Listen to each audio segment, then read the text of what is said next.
Le plus gros chantier culturel de France s'achève. Après 6 ans de fermeture et de travaux, la Maison de la Culture grenobloise, rebaptisée MC2, renaît. En attendant la grande fête, vendredi, tous les Grenoblois sont invités. Nous vous proposons une série de 4 épisodes. Premier volet ce soir, de l'inauguration en 68 de cette cathédrale des temps modernes par André Malraux à 2004. Quel chemin parcouru? Reportage Jean-Christophe Pain et Guy L'Hospitalier. Cette maison de la culture, elle existe enfin. Elle est aujourd'hui la première maison de la culture du monde.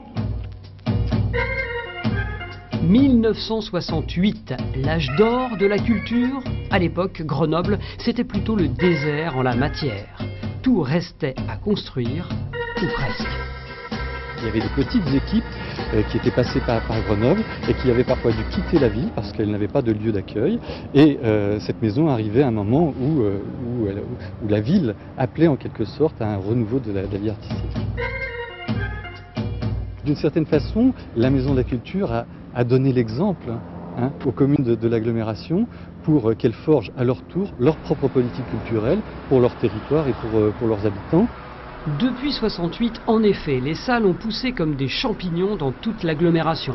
Et pendant ces 6 ans de fermeture, la Maison de la Culture a programmé hors les murs en partenariat avec elle. Chacun a construit une identité, va devoir réassurer cette identité, se caler par rapport à la Maison de la Culture, tout comme la Maison de la Culture va devoir faire attention à travailler en bonne harmonie avec les projets qui sont mis en œuvre autour d'elle. 68, c'était l'âge du théâtre en majesté. Depuis, les formes artistiques se sont diversifiées, entremêlées. Dans les années 80, les artistes ont même pris le pouvoir. Georges Lavaudan devient directeur du Cargo. Parallèlement, le vivier artistique local s'est densifié, professionnalisé. Pour lui, la Maison de la Culture est devenue l'enjeu d'une certaine reconnaissance. La question, c'est de savoir si la nouvelle maison étouffera le vivier qui est autour d'elle, ou est-ce qu'elle contribuera à le faire vivre, ou aussi est-ce que ce vivier continuera finalement sa propre vie indépendamment de la maison de la culture. Après bien des rebondissements, comme l'échec de sa dernière directrice, le Cargo nouveau a-t-il enfin trouvé sa vitesse de croisière?